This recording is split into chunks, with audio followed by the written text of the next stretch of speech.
नमस्कार विद्यार्थी मित्रांनो, महाराष्ट्र लोकसेवा आयोग यांनी महाराष्ट्र गट क सेवा संयुक्त पूर्व परीक्षा 2026 याची जी जाहिरात दिलेली आहे, ही जाहिरात दरवर्षीप्रमाणे दरवेळेसप्रमाणे नॉर्मल जाहिरात नाही आहे.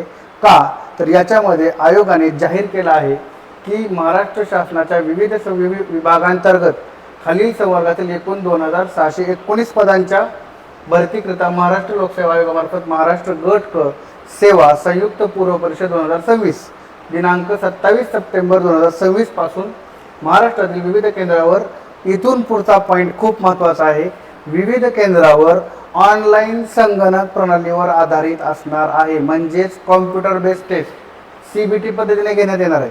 म्हणजे पहिल्यांदाच गट क च्या पूर्व परीक्षा आता TCS द्वारे घेण्यात येणार आहेत. म्हणजेच आता गट क ची पूर्व परीक्षा ऑफलाईन नसणार आहे, ती ऑनलाईन असणार आहे. ही इथपर्यंत बातमी आपल्याला ठीक वाटत होती, परंतु याच्यापेक्षाही वाईट गोष्ट किंवा जी विद्यार्थ्यांना माहीत आहे ती कोणती आहे बघा. तर या परीक्षेच्या, या ऑनलाईन परीक्षेसंदर्भात जी काय पुढचे एक्सप्लेनेशन केलेलं आहे काय बघा. तर सदर संयुक्त पूर्व परीक्षा संगणक प्रणालीवर आधारित असणार आहे. ठीक आहे, म्हणजेच कॉम्प्युटर बेस्ड असणार आहे. परीक्षा एकापेक्षा अधिक सत्रांमध्ये आयोजित केली जाणार आहे. म्हणजेच एकाच दिवशी 2 ते 3 सत्रांमध्ये परीक्षा असणार आहे. त्यानंतर प्रत्येक सत्रासाठी स्वतंत्र प्रश्नपत्रिका दिली जाईल. सर्व सत्रातील प्रश्नपत्रिकांचे स्वरूप, आता बघा, प्रश्नपत्रिकांचे स्वरूप व काठिण्यता स्तर विचारात घेऊन परीक्षांती गुणांचे समानीकरण म्हणजेच नॉर्मलायझेशन होणार. आणि हा सर्व विद्यार्थ्यांना भेडसावणारा किंवा आपल्याला सर्व माहीत असलेल्या नॉर्मलायझेशनच्या विचित्र प्रकाराची जी गोष्ट आहे ती पुन्हा एकदा आता आपल्याला या गट क च्या पूर्व परीक्षेमध्ये अनुभव लागणार आहे. म्हणजेच एकतर ही टेस्ट कॉम्प्युटर बेस्ड आहे, त्यात परत नॉर्मलायझेशन आहे. म्हणजे सर्व या परीक्षेसंदर्भात विचार करत असताना विद्यार्थी एकदम गोंधळून जाणार आहेत. का? कारण उमेदवारांचे नॉर्मलाइज गुण निश्चित करून त्याप्रमाणे निकाल जाहीर करण्यात येणार आहे. तर समानीकरण पद्धतीसंदर्भात विस्तृत माहिती आयोगाच्या संकेतस्थळावर आहे. हे माहिती बघण्याची कोणाला गरज नाही.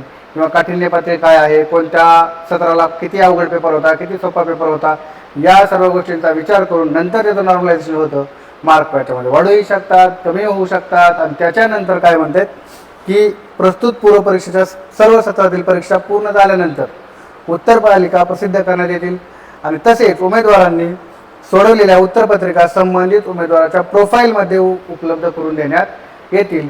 म्हणजे आयोगाने यावेळेस गट क च्या या परीक्षेसंदर्भी पूर्व परीक्षेसंबंधीची माहिती देताना हे सांगितलेलं आहे की ही परीक्षा आता कॉम्प्युटर बेस्ड असणार आहे. पण चांगली गोष्ट ही आहे की फक्त पूर्व परीक्षा कॉम्प्युटर बेस्ड आहे आणि ती एक वेळेस नाही तर 2 ते 3 वेळेस वर्षातून होणार आहे. प्लस मुख्य परीक्षा मात्र वर्षातून एकदाच होणार. म्हणजे तुमची पूर्व परीक्षा 2 ते 3 वेळा होणार, परंतु मुख्य परीक्षा या दोन्हीमध्ये पात्र असणारे विद्यार्थी एकदाच मुख्य परीक्षा त्यावर्षी देऊ शकतील. अशा प्रकारचे यावर्षीचे नोटिफिकेशन आहे. मग MPSC गट क च्या या पूर्व परीक्षेमध्ये काय होतं आहे, काय कॉम्प्युटर बेस्ड टेस्ट असणार आहे, कशा प्रकारचे असणार आहे, मुख्य परीक्षा कशा प्रकारचे असणार आहे, या सर्व गोष्टींचा आढावा येणाऱ्या काळामध्ये घेऊयात. परंतु तात्पुरती सध्याची लेटेस्ट न्यूज म्हटले काय तर MPSC आता कॉम्प्युटर बेस्डकडे वळालेली आहे. आणि ग्रुप Cची यावर्षीची किंवा 2026ची परीक्षा मात्र कॉम्प्युटर बेस्ड देऊन त्याचा रिझल्ट नॉर्मलायझेशननुसार लागणार आहे.